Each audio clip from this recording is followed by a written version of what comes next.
Good morning students. આજે આપણે ધોરણ 10ની અંદર લોકગીતનો અભ્યાસ કરીશું. કાવ્ય પ્રકારમાં આપણે જોઈએ છીએ કે સોનેટ હોય, ઉર્મી ગીત હોય, પ્રાર્થના ગીત હોય, દુહા, છંદ, મુક્તક અને ભજન હોય, પ્રાર્થના ગીત હોય અને લોકગીત હોય. તો લોકગીતમાં કોઈ રચયિતા ના હોય એનો, પણ લોક સમુદાય દ્વારા એટલે કે લોકોના કંઠે ગવાયેલ સમૂહ ગીત એટલે લોકગીત, જેમાં તહેવારો, ઉત્સવો કે પોતાના મનની ભાવનાઓ વ્યક્ત કરતું આ ગીત હોય છે. અહીંયા આપેલું જે ગીત છે એ લોકગીતની અંદર કૃષ્ણ અને ગોપી કૃષ્ણની મુરલીનો નાદ સાંભળતાની સાથે જ ગેલી બની જાય છે. શાન બાન બધું ભૂલી જાય છે, પોતાના કામો ભૂલી જાય છે, પોતાના છોકરાઓને, પોતાના ઘર બાર બધું ભૂલીને કૃષ્ણની મુરલીના સૂરની પાછળ ગેલી થઈને જે દિશામાંથી સૂર સંભળાય છે એ તરફ તે ભાગે છે. એની વાત આ કાવ્યની અંદર કરવામાં આવી છે. ક્યારે વાગી એટલે કે મુરલી ક્યાં વાગી, કૃષ્ણની મુરલી ક્યાં વાગી. આપણે સૌ જાણીએ છીએ કે કૃષ્ણલીલાના તમે કેટલાક નાટકો જોતા હશો, ફિલ્મ કૃષ્ણલીલા જે સિરિયલ આવે છે એ જોતા હશો. એમાં પણ ભગવાન શ્રી કૃષ્ણની જે બાળપણની લીલાઓ છે એમાં આપણે જોઈએ કે ગોવાળિયાઓને ને ગોપીઓને કેવા ગેલા કરી મૂકે છે અને કૃષ્ણ પાછળ આખું ગામ કેવું ગેલું થઈને એમ કે રાચે છે, કેવું ગેલું થાય છે અને એની વાત આપણે સાંભળેલી છે, જોયેલી છે અને સિરિયલોમાં પણ આપણને કૃષ્ણ લીલાઓ જોવા મળે છે. તો અહીંયા કૃષ્ણની મુરલી પાછળ કૃષ્ણ મુરલી વગાડે છે ત્યારે મુરલીના નાદે સમગ્ર જ્યાં જ્યાં મુરલીનો સૂર સંભળાય છે એ બધી જ જગ્યા, વસ્તુ, વ્યક્તિ કે પ્રકૃતિના તમામ તત્વો એની પાછળ ગેલા બને છે. તો અહીંયા ક્યારે વાગી એટલે ક્યાં વાગી, મુરલી ક્યાં વાગી એવું આપણા કાવ્યનું શીર્ષક છે. લોકગીત કોઈ કવિનું સર્જન હોતું નથી, લોકો દ્વારા કઠોપકંઠ ઉતરી આવતું ગીત છે. એના પાઠમાં સમયાંતરે ફેરફારો પણ થતા હોય છે. કોઈ કવિએ લખેલું એ ગીત નથી હોતું, પરંતુ લોકોના કંઠે ગવાયેલું, લોકોના કંઠે ઉચ્ચારાયેલા એ શબ્દો, એ લાગણીઓને વ્યક્ત કરતું એ ગીત હોય છે. ગોપીના કૃષ્ણ પ્રેમને વ્યક્ત કરતા આ લોકગીતમાં ગોપીની કૃષ્ણમયતા બખૂબી વ્યક્ત થઈ છે. એટલે ગોપી કેવી કૃષ્ણમય બની જાય છે ને ગોપી કેવી કૃષ્ણમય છે, કૃષ્ણને યાદ કરતાં એ બધું જ ભૂલી જાય છે. સંસારની મોહ, માયા, કામ, ધંધા, સગા સંબંધી બધું જ એ ભૂલીને કૃષ્ણની ભક્તિમાં તરબોળ થઈ જાય છે. એટલે કે ગોપીના કૃષ્ણ પ્રેમને વ્યક્ત કરતાં આ લોકગીતમાં ગોપીની કૃષ્ણમયતા બખૂબી વ્યક્ત થઈ છે. મુરલીએ ગોપીનું મન હરી લીધું છે, ગરબો ગેલો થયો છે અને મુરલીના ઘેરા ગૂઢ નાદથી વિહવળ બનેલી શુદ્ધ બુદ્ધ ગુમાવી બેઠેલી ગોપી શું કરે છે તો મા બાપને ભૂલીને, બાળકોને રડતા મૂકીને, ઘરના સગળા કામ પડતા મૂકીને દોડી જાય છે. જ્યાં મુરલીનો નાદ જે દિશામાંથી આવે છે એ દિશા તરફ તે દોડી જાય છે. ઈશ્વર પ્રાપ્તિની ગિલછામાં રહેલો નર્યો ત્યાગ અને અનન્ય ભક્તિ ભાવનાનો બોધ સુપેરે વ્યક્ત થાય છે.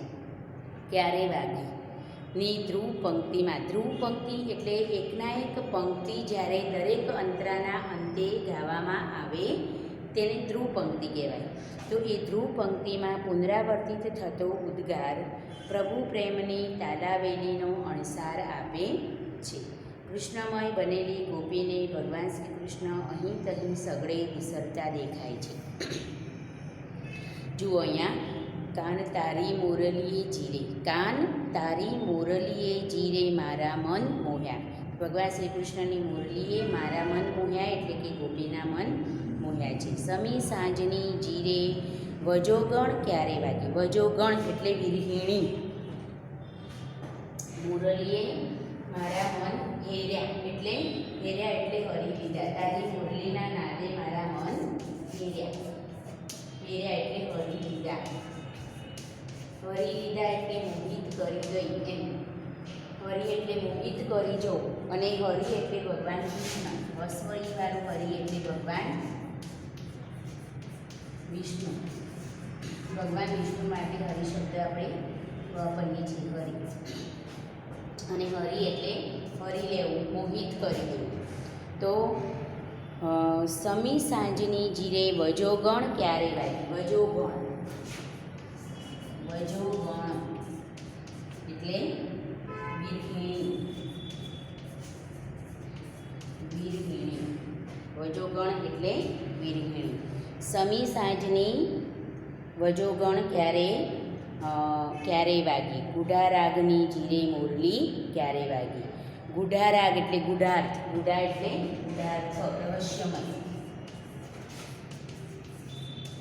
ગુઢાર્થ. તો ગુઢારાગની જીરે મોરલી ક્યારે વાગી? મધરાતની જીરે અભાગિણી મોર ક્યારે વાગી? અભાગિણી શબ્દ મોરલી માટે વપરાયો છે, કારણ કે રોજે રોજ ભગવાન શ્રી કૃષ્ણના આદર પર બિરાજતી મોરલીને જ્યારે કૃષ્ણ છોડીને જાય છે તો ત્યારે એ મોરલી અભાગી બનીને એમ કે એના વિરહમાં એના તડપે છે, એટલે એના માટે કવિએ અભાગિણી શબ્દ વાપર્યો છે. સર્વા સાધની જીરે, સર્વા સાધની એટલે મોટા સાધની, સર્વો એટલે મોટું સાધન, સર્વો સાધન એટલે મોટા સાધની, મોટા અવાજની, મોટા સાધની એટલે મોટા અવાજની જીરે મોરલી ક્યારે વાગી? કાન તારી મોરલીએ જીરે ગરબો ગેલો કીધો, કાન તારી મોરલીએ જીરે સૈયરોનો સાથ મેલ્યો, કાન તારી મોરલીએ જીરે સૈયરોનો સાથ મેલ્યો, કાન તારી મોરલીએ જીરે માને બાપ મેલ્યા, તારી મોરલીએ માને બાપ મેલ્યા, કાન તારી મોરલીએ જીરે માને બાપ મેલ્યા, કાન તારી મોરલીએ જીરે રોતા બાળ મેલ્યા, બાળ એટલે બાળકો, અને કાન તારી મોરલીએ જીરે કોઠીએ કણ ખૂટ્યા એટલે કોઠીમાંનું અનાજ ખૂટ્યું, કોઠીએ કણ ખૂટ્યા, કોઠીએ કણ ખૂટ્યા એટલે કોઠીમાંનું અનાજ ખૂટ્યું, કોઠીમાંનું અનાજ ખૂટ્યું, કોઠીમાંનું અનાજ ખૂટ્યું. સમી સાંજ એટલે સંધ્યાકાળ, સાંજની વેળા, સમી સાંજ એટલે સંધ્યાકાળ, સાંજની વેળા, સાંજની વેળા. સૈયર એટલે સખી, સૈયર તળપદો શબ્દ છે, સહિયર એ સખી, અને સાદ એટલે અવાજ, સાદ એટલે અવાજ, નાદ, ર, આ બધા સમાનાર્થી શબ્દો છે આના.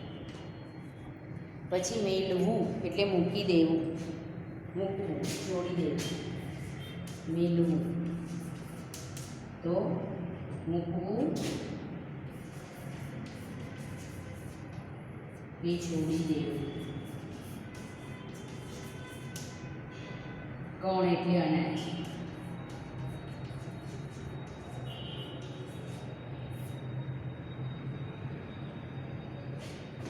રાત્રિનો મધ્ય ભાગ એટલે મધરાત, શબ્દ સમૂહ માટે એક શબ્દ છે. રાત્રિનો મધ્ય ભાગ, રાત્રિનો મધ્ય ભાગ એટલે મધરાત. પછી અનાજ ભરવા માટેનું મોટું વાસણ, અનાજ ભરવા માટેનું મોટું વાસણ, મોટું વાસણ એટલે કોઠી.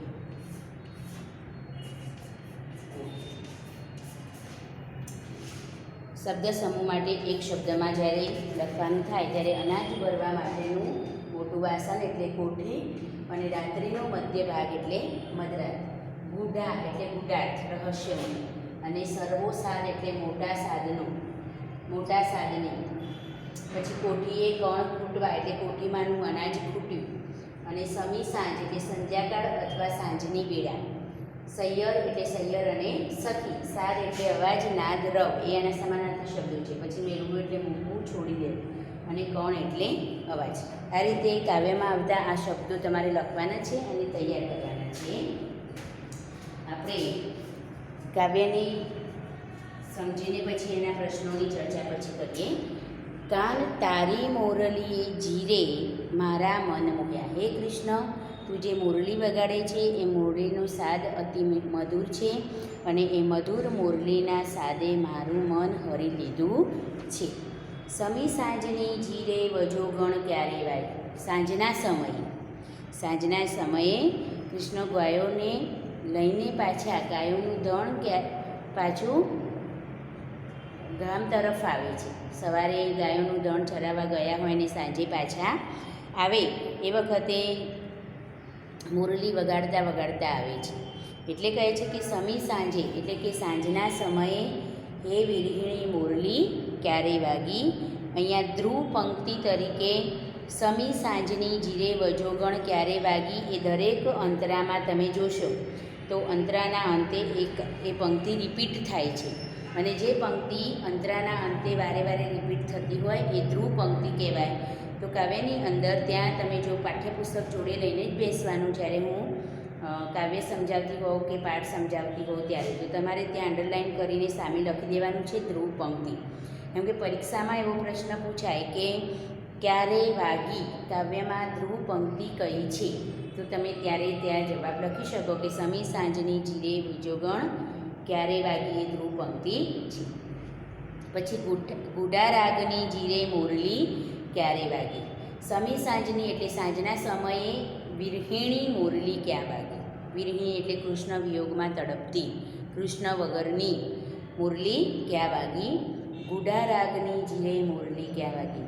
ગુડ રહસ્યવાળી મોરલી ક્યાં વાગી.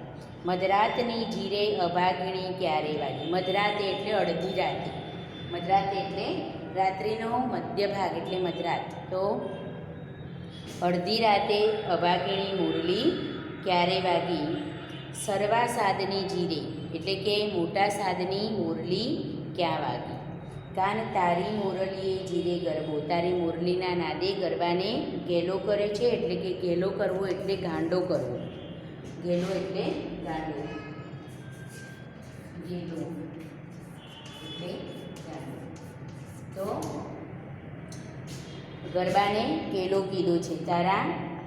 કાન તારી મોરલીએ જીરે ગરબો ગેલો કીધો. કાન તારી મોરલીએ જીરે સૈયરુનો સાથ મેલ્યો. તારી મોરલીએ સૈયરુનો સાથ મેળ્યો એટલે કે મુરલીનો નાદ જેવો સાંભળ્યો.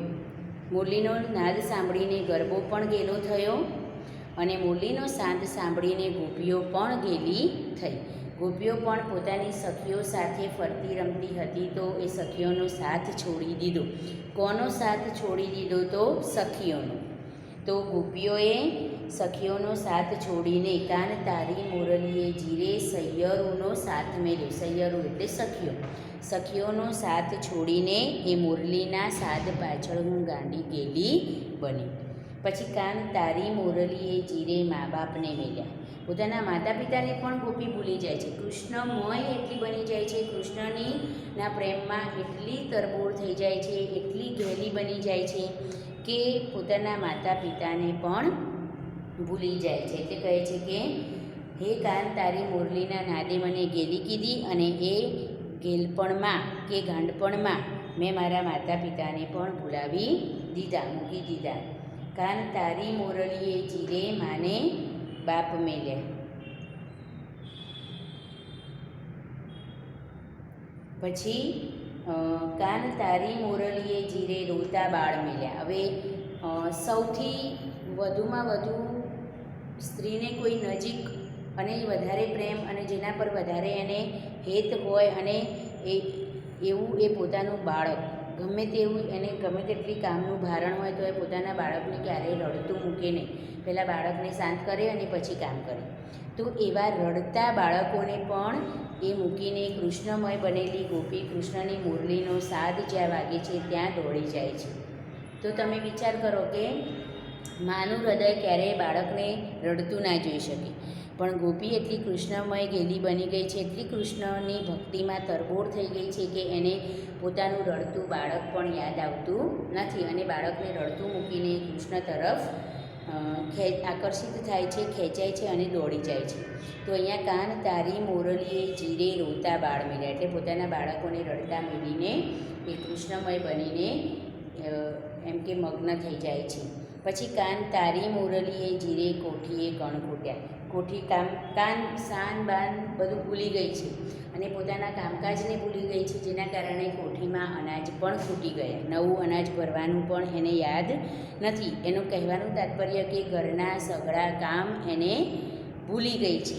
કૃષ્ણની મુરલીનો નાદ સાંભળતા ઘરના સઘળા કામ ભૂલી ગઈ છે, અનાજ રોજે રોજ જે કોઠીમાં ભરવાનું હોય એ પણ ભૂલી ગઈ છે. બાળકને રડતા મૂકીને કૃષ્ણની મુરલી પાછળ એ ગેલી બની છે, પોતાના માતા પિતાને એને ભૂલાવી દીધા છે અને સહિયરોનો સાથ પણ એને છોડી દીધો છે. તો આ બધું શું બતાવે છે કે ગોપી દ્વારા ગોપીના હૃદયમાં રહેલી કૃષ્ણ ભક્તિ, અનન્ય કૃષ્ણ ભક્તિ આ કાવ્યમાં વ્યક્ત થઈ છે. કવિ કહે છે કે કૃષ્ણમય બનેલી ગોપી સાન બાન ભાન ભૂલી જાય છે, ઘરના કામકાજ ભૂલી જાય છે, પોતાના સ્વજનોને ભૂલી જાય છે અને પોતે કૃષ્ણમય બનીને એટલી તલ્લીનતાથી ભક્તિ કૃષ્ણમય બનીને ભક્તિ કરે છે. એ ભક્તિ ઉત્તમ ભક્ત અને શ્રેષ્ઠ ભક્ત એ ગોપી ઉદાહરણ, ઉત્તમ ભક્ત કે શ્રેષ્ઠ ભક્ત કેવો હોય એ ગોપીના માધ્યમથી આપણને કવિ સમજાવે છે કે ગોપી જેવો જે શ્રેષ્ઠ ભક્ત છે એ ભક્ત પોતાના સંસારની મોહ માયાને સર્વ બધું ભૂલીને ભગવાનમાં એમ કે તરબોળ ભગવાનની ભક્તિમાં, ભગવાનના ધ્યાનમાં જ લીન થઈ જતો હોય છે. તો એ ગોપીના માધ્યમથી આપણને કવિ સમજાવે છે કે ભક્તિ, સાચી ભક્તિ કોને કહેવાય, સાચા ભક્તો કેવા હોય અને સાચા ભક્તોના હૃદયમાં ભગવાન પ્રત્યેની ભાવના કેવી હોય.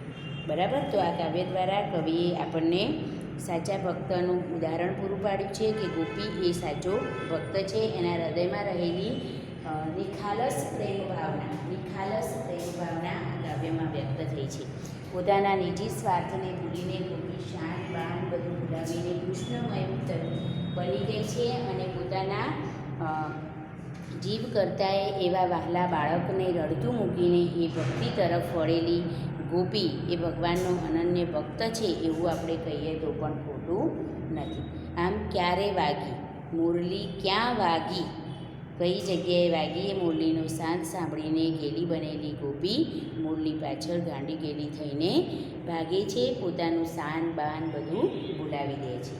હવે સ્વાધ્યાયની ચર્ચા કરીએ તો નીચેના પ્રશ્નોમાં સાથે આપેલા વિકલ્પોમાંથી સાચો વિકલ્પ પસંદ કરી ખરાની નિશાની કરવાની છે.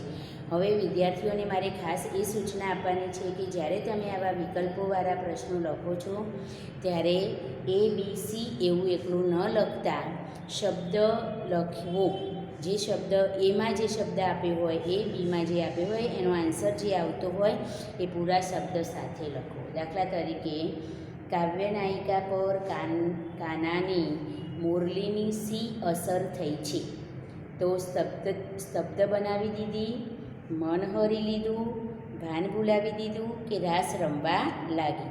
તો કાવ્ય નાયિકા પર કાનાની મુરલી એટલે કે કૃષ્ણની મુરલીની અસર થતાં એની મુરલીએ ગોપીનું મન હરી લીધું.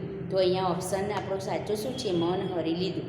તો જવાબમાં આપણે કેવી રીતે લખીશું તો તમને બતાવી દઉં, કેમ કે તમે બહુ જ બધી મિસ્ટેકો કંઈ તો ખરા ખોટાવાળા જ્યારે પ્રશ્નો આવે છે ત્યારે ખરું ખોટું કરી દો છો એટલે, પણ સામે વિચાર લખ્યા વગર આમ ખરું અને આમ ખોટું તમે કરી શકો નહીં.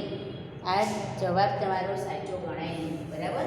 એટલે હવે પછી આ ભૂલ તમારી સુધારવાની છે. બોર્ડની પરીક્ષામાં તમને જ નુકસાન થશે આ રીતે જવાબ લખશો, કોઈ સાચું નહીં આપે. આપણે જવાબ લખવાનો છે. દાખલા તરીકે જવાબ એ, બરાબર, એની અંદર આવે છે બી, બી સાચો છે. પછી લખવાનું મન હરી લીધું, આ રીતે જવાબ જવાબ લખવાનો છે. પછી જવાબ 2. જવાબ 2 ની અંદર શું છે આપણો પ્રશ્ન? તો કાનાની મુરલીએ કોણ ગેલું બન્યું? તો ગોપાળો, ગોપીઓ, ગાયો કે ગરબો? તો કોણ ગેલું બન્યું? તો ગોપીઓ ગેલું બન્યું. તો જવાબ 2 એની અંદર બી. પછી સામે લખીશું આપણે ગોપીઓ. આ રીતે તમારે એના આન્સર લખવાના છે. સમજાય છે એવું કહું એમાં કે જ્યારે પણ આવા ઓપ્શન હોય ત્યારે એકલું એ કે એકલું બી કે એવું લખવાનું નથી, પણ એના જે આન્સર આવતા હોય એ પ્રમાણે તમારે એના આન્સર લખવાના છે.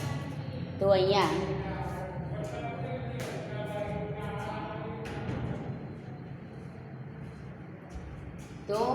આપણને વિકલ્પોવાળા પ્રશ્નો આપેલા છે. તો કાવ્ય નાયિકા પર કાનાની મુરલીની શી અસર થઈ? તો મન હરી લીધું. બીજો પ્રશ્ન છે, કાનાની મુરલીએ કોણે ગેલું બન્યું? કોણ ગેલું બન્યું? તો ગોપીઓ ગેલી બની. પછી કાવ્યમાં મુરલીના રાગને કેવો કહ્યો છે?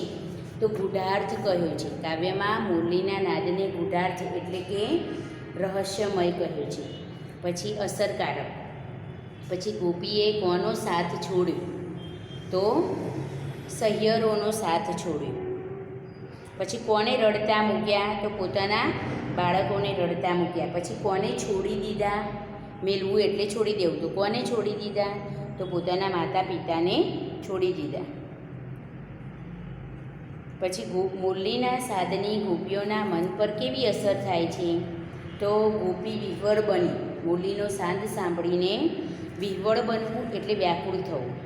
તો ગોપી વ્યાકુળ બની છે. તેને વ્યાકુળ બનેલી ગોપી મુરલીના સાદ પાછળ ગાંડી ગયેલી બનીને એ બધા પોતાનું સાન બાન ભાન બધું જ ભૂલાવી દે છે. તે પોતાના સહિયરોનો સાથ છોડી દે છે. ઘરના કામકાજ પણ પડતા મૂકે છે અને મા બાપને પણ ભૂલી જાય છે અને પોતાના બાળકને પણ રડતા મૂકી દે છે, અથવા તો રડતા મૂકી કૃષ્ણની મુરલીનો સાદ જે તરફ સંભળાય છે એ તરફ એ દોડી જાય છે. પછી શ્રી કૃષ્ણની મુરલીને કવિએ અભાગણી કેમ કહી છે? તો કૃષ્ણની મુરલીને સમી સાંજે વાગી છે. ગોપીઓને સમી સાંજે વાગીને મુરલી ગોપીઓને વિહ્વળ બનાવે છે અને તેને કારણે જે કામો કરવાના છે એ કામો પણ ગોપી કરી શકતી નથી, માટે તેને અભાગણી એવું કહ્યું છે. એક તો સમી સાંજે મુરલી વાગે છે. સમી સાંજે મુરલી વાગતા જે કામો કરવાના છે એ કામો કરવા માટે ગોપી એમ કે મુરલી વાગતાની સાથે એ કામો પૂર્ણ કરી શકતી નથી અને એ મુરલીના નાદ પાછળ ગાંડી ગેલી બની જાય છે, માટે ગોપીએ મુરલીને અભાગણી કહી છે. પછી ક્યારે વાગી કાવ્યનો ભાવાર્થ સમજાવો. તો મુરલી ક્યારે વાગી એ કાવ્યનો ભાવાર્થ એમાં ધ્રુવ પંક્તિ તરીકે સમી સાંજે વાગેલી વિરહિણી મુરલી એ વારંવાર દરેક અંતરાને અંતે એનો ઉલ્લેખ થયેલો છે. પછી મુરલીનો નાદ જે છે એ કેવો છે? ગુઢાર્થ છે, એટલે કે ગોપીને આકર્ષિત કરે એવો છે. અને મધરાતે વાગેલી મુરલીને ગોપી અભાગણી કહે છે. પછી મોટા સાદની મુરલી વાગે છે, તેથી ગોપી ગાંડી ગેલી થઈ જાય છે, ગરબો પણ ગેલો થઈ જાય છે. અને મુરલીનો નાદ કાને પડતાની સાથે જ સૈયરોનો સાથ છોડી દઈને, માતા પિતાને ભૂલી જઈને, પોતાના બાળકોને પણ રડતા મૂકીને અને કરવાના કામો બધા ભૂલી જઈને ગોપી કૃષ્ણમય બનીને કૃષ્ણની મુરલી પાછળ વિહ્વળ બનેલી ગોપી તરત જ ત્યાં દોડી જાય છે. આમ કૃષ્ણમય બનેલી ગોપીના હૃદયમાં કૃષ્ણ પ્રત્યે અનન્ય ભક્તિ છે અને એ અનન્ય ભક્તિ એને કૃષ્ણ પાછળ એ પોતાનું સાન બાન ભાન બધું ભૂલાવી દે છે અને કૃષ્ણ પાછળ ગેલી બનેલી ગોપી એ સંસારની સર્વ માયાઓ છોડીને તરત જ એ કૃષ્ણને મુરલી પાછળ ગાંડી બનીને ત્યાં દોડી જાય છે.